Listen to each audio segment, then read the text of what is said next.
Questions orales. Honourable Leader of the Opposition. And Trudeau is seated right across from Pierre. Prime Minister is desperate to save his carbon tax, especially on heat. And he started by giving a temporary pause to some people in a region where he was plummeting in the polls and his caucus was revolting.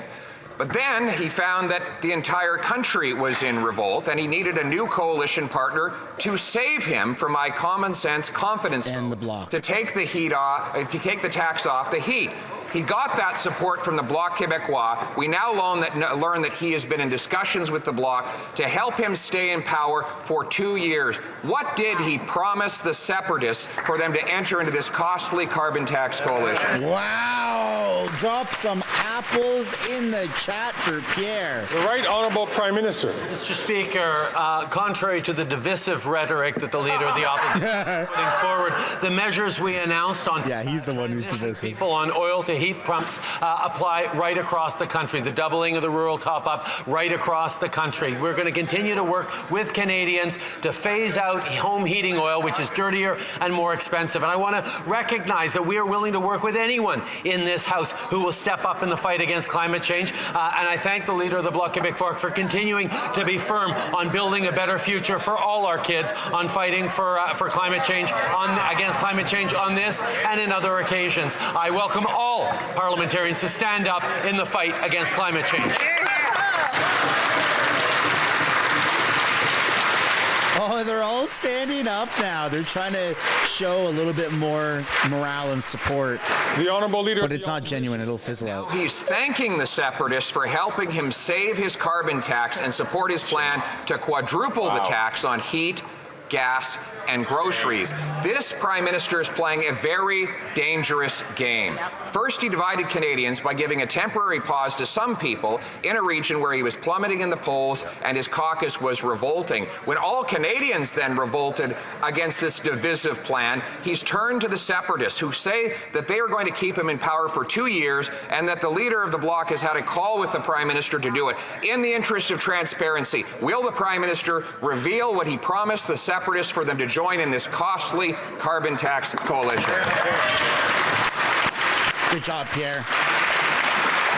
Drop a W for Pierre, everyone. Prime Minister. Mr. Speaker, the level of divisiveness and the rhetoric of the Leader of the Opposition is truly unfortunate. Mr. Speaker, the vast majority of Canadians, like the vast majority of members in this House of Commons, recognize that climate change is real, recognize we need to continue to step up in the fight against climate change, not just for the well-being of the planet and future generations, but for families' bottom lines, for families' jobs and careers as well. And we will continue to do that. As members of this party know, of the House of Commons know, I exchange regularly with leaders of different political parties. I haven't spoken recently with the Leader of the Bloc except on the issue of the Middle East, but I'm always open to talking to any party leader that wants to talk about fighting climate change.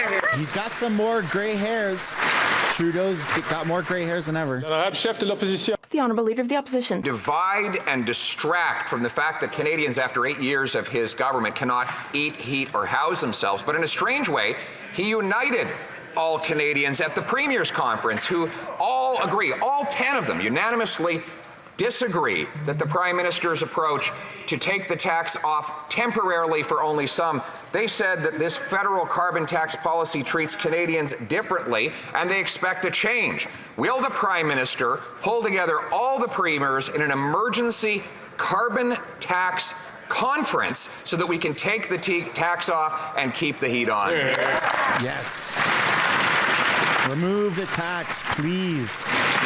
The Right Honourable Prime Minister. Mr. Speaker, the measures we announced a couple of weeks ago help any Canadian everywhere across the country to get off home heating oil towards using a heat pump, which is cleaner, less expensive, and better for our future. These are things that we've done right across the country. Only the Conservatives would think that taking serious action on climate change and supporting Canadians right across the country with affordability measures would be divisive. Well, it is divisive if you think that climate change is fake, but for everybody else other than the Conservative Party, we know that we can come together to fight climate change.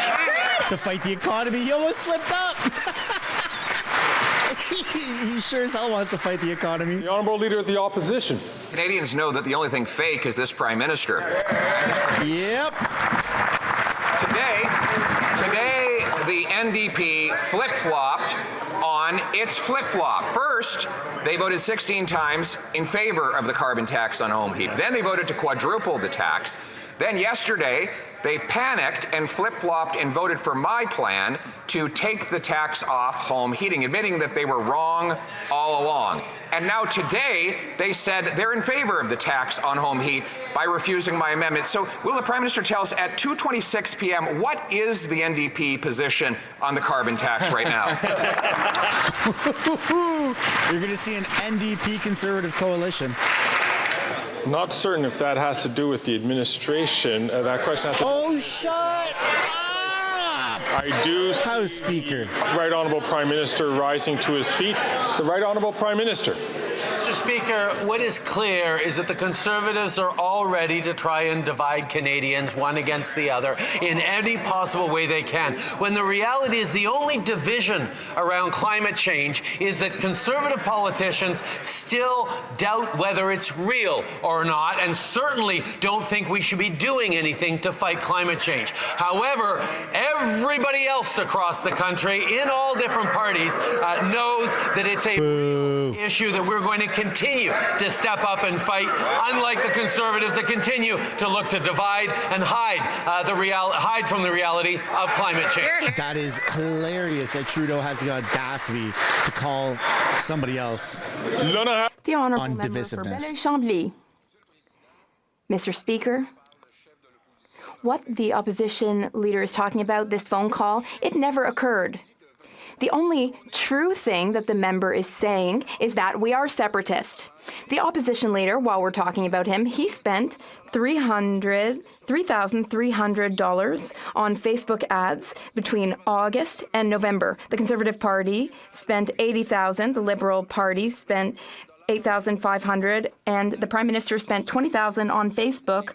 Meanwhile, social networks are intimidating Quebec and Canadian media. How do they explain that? I don't understand how that has anything to do with anything. Honourable Prime Minister, Mr. Speaker, what's very clear is our political allegiances. Despite our political stripe, whether we're federalist or separatist, we always care about the environment and protecting children, and we will work with allies. Now, as for social networks and information shared with Canadians, we're trying to work very hard with Facebook and Google because they don't want to pay journalists for their work. We're going to continue to do everything that needs to be done to keep Canadians informed about that and about other issues, but we do have some work ahead of us. L'honorable député. The Honourable Member for Belleuil-Chambly. We want the government to take a strong stance. We would support a strong stance by the Government of Canada. A few days ago, we learned that over 500 people were laid off at TVA. 500 people lost their jobs because of social networks stealing all the ad revenue of legitimate media. Meanwhile, the Conservatives and the Liberal government are encouraging them by giving them dozens of thousands of dollars each and every month. What kind of message does that send to people? What kind of message does that send to Meta, who doesn't seem to respect anybody? Le très honorable. The Right Honourable Prime Minister. Mr. Speaker, we were extremely clear about how concerned we are by Meta's behavior in particular. Meta is indeed refusing to support our democracy. They are refusing to allow journalists to do their excellent and thorough work, which is essential to the proper functioning of our institutions and our democracy. We will continue to defend media against web giants that the Conservatives never seem to miss an occasion to defend. We will do everything that we can to keep Canadians informed throughout this. The Honourable Member for Burnaby South. I know that the Prime Minister's plan on home heating was cynical and divisive, but the Conservatives are no better. They're more interested in playing games than actually helping people, because if they were genuine about helping people, they would support our plan to take GST off of home heating for for all Canadians to help people access clean and affordable ways to heat their home and to make the big oil and gas companies pay for it. But we know that the corporate Conservatives won't ever stand up to big oil and gas. But will the Prime Minister support our plan to help all Canadians? Hear, hear. The Right Honourable Prime Minister. Mr. Speaker, on this side of the House, we know that one of the things that helps Canadians is fighting climate change and supporting them in that fight against climate change. I know the NDP used to support phasing out coal. It is surprising to me that they are not supportive of phasing out heating oil, because that's exactly what this is incredible, seeing Jagmeet turn on Trudeau. It is dirtier and more expensive for homes right across the country, and we're facilitating the delivery of heat pumps, including for free for low-income Canadians in provinces that choose to step up and participate. We're going to continue to fight climate change. I really wish the NDP were as unequivocal as that.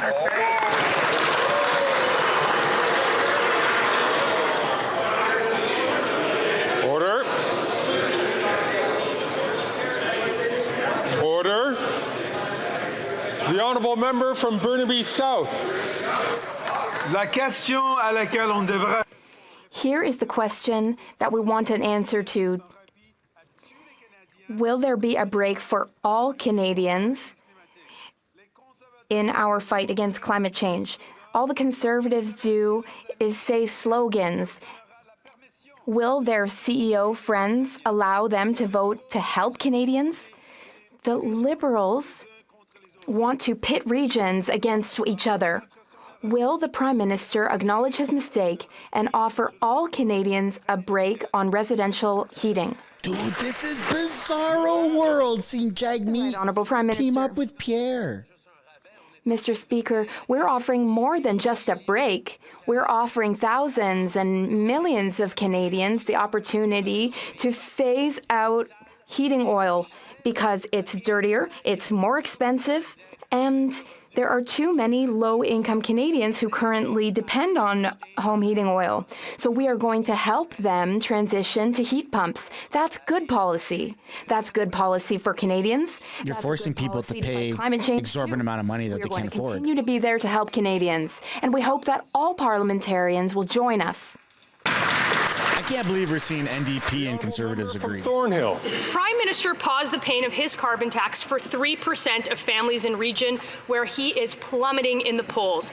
The Liberal minister from Newfoundland said if people in other regions wanted the same pause, that they should have elected Liberals. But people in York region elected Liberal MPs. In fact, 7 of them, and yet their constituents aren't getting the pause. Right. Yesterday, these MPs could have voted to take the tax off for the residents of York region, but they voted with the Prime Minister. So can anybody from York region stand up and explain their choice to leave their constituents in the cold? Yeah, well said. The Honourable Minister. Thank you, Mr. Speaker. As I have said a number of times in this House, we have taken action that addresses affordability for particular. Someone screenshot oil costs 2 to 4 times that of natural. what's on his script and post it on Twitter. 75% in 2022, but we've done it in a manner that addresses the climate crisis at the same time and ensures affordability for people going forward. It will save $2,500 a year. It applies to people who live in every province and territory in this country, so long as provinces and territories step up. The shame in this change. Question period priority number 1, is that what it says? To address the climate crisis. Okay. I don't even know if they believe it, but they certainly don't act as though they actually think it's important. I want to know by the end of the day, or right after this, what was on his piece of paper. Chat, if someone can screenshot that and tag me on Twitter. Certainly doesn't help the people in Newmarket, in Aurora, in Richmond Hill, in Woodbridge, in Markham, in Stouffville, or in North York. All of these communities got sold out by their Liberal MPs, and they can't even tell people why. They had a choice to stand with their communities, and instead they stood with the Prime Minister, and now they're hiding and hoping that everybody forgets. If these MPs won't listen to their constituents, won't advocate for them in the House of Commons, and won't even stand to defend their vote, then what are they even doing here? Wow! Oh, House Speaker is going to say, order, order. Oh, there you go. He's silencing the Conservatives. Hush, hush. The Honourable Minister. Thank you, Mr. Speaker. This policy choice is about both affordability and about ensuring that we are addressing the climate crisis. I call on all provinces and territories to join us, certainly the government of Ontario. Ontario has indicated an interest in moving forward with us on co-delivering this project, which would be enormously important going forward. But I would say, Mr. Speaker, that yesterday the Leader of the Opposition essentially said that he will walk away from Canada's climate targets, eroding the Canada's credibility in the international community, eroding the ability of the world to address the climate crisis. This is enormously reckless, Mr. Speaker. It is an enormous risk for the future of our children. Shame on him. Whoa.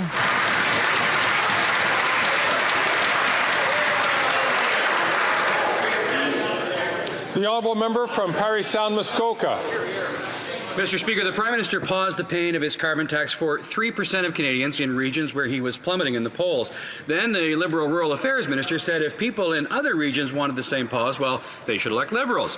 But the people of Sudbury did elect a Liberal MP, and yet her constituents aren't getting a break. Yesterday, she could have voted to pause the carbon tax on all forms of home heating for the residents of Sudbury. But she voted no. Wow. Why is this government so committed to quadrupling their carbon tax that they forced the member for Sudbury to leave her constituents out in the cold? Hear, hear. The Honourable Minister. Thank you, Mr. Speaker. We have a serious plan, real policy that addresses affordability, but also addresses the climate crisis. The Leader of the official opposition has no plan. He mouths taglines like technology, not taxes. These coming from a guy who actually has zero background in technology, zero background in business. This coming from somebody who has been opposing the deployment of offshore wind technology through the passage of Bill C-49, something that is actually supported by the Conservative Premier of Nova Scotia and the Premier of Newfoundland and Labrador. Shame on them, having no plan for climate change, having no plan for the economy of the future. He's gonna freaking collapse, man, from high blood pressure. Just remind everyone, if you haven't yet, smash that like button. Colleagues, I'm having some difficulty hearing members ask questions and to give answers. I would ask, please, that you do not exchange or engage in conversations across the aisle until you have the floor. The honourable member from Parry Sound, Muskoka. Well, just this morning, the Environment Commissioner confirmed that this government's so-called climate plan is nothing more than a punishing tax on heat, gas, and groceries. Yeah. And after yesterday's vote, it is crystal clear that this NDP Liberal government has no plan to make life more affordable either. Yesterday, the member for Sault Ste. Marie could have voted to pause the carbon tax on home heating for all the residents of the Soo and all of Northern Ontario. But he voted no. Why is this government so committed to quadrupling the carbon tax that they forced the member for Sault Ste. Marie to leave his constituents out in the cold? It's delusion, man. Like, how do they think they're ever going to get reelected with this? Mr. Speaker, there is an equity thing that's happening here. Treating all folks equally when they start out unequal, that read your script there. Equality. Seamus. It costs 4 times as much to heat your home on heating oil as it does natural gas, and that is a particular problem when you live in a region like me that does not have access to natural gas. Let us pick up for those people hardest hit, Mr. Speaker. Let's make sure that they get the break that they deserve. Thank you, Mr. Speaker. What about the rest of Canadians? Colleagues. Oh, he's power tripping. Members from South Shore St. Margaret's, please, and his neighbour too, please take the floor when a question comes to you, and then we can listen to the answer without any problems. The honourable member from Kenora.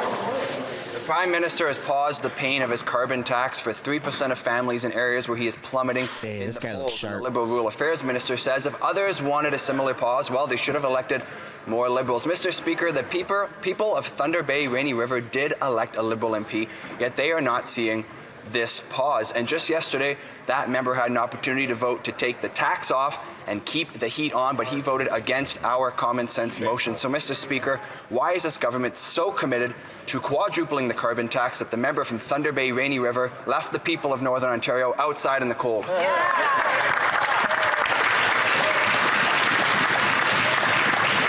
The Honourable Minister.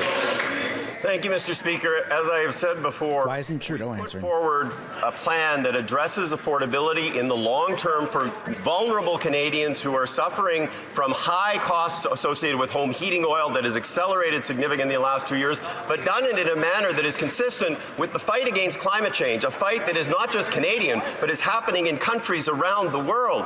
I would say, Mr. Speaker, that it is the height of hypocrisy for the member opposite to be talking about this, about a price on pollution that they endorsed in their campaign platform, and it was part of the basis on which he was elected to this House.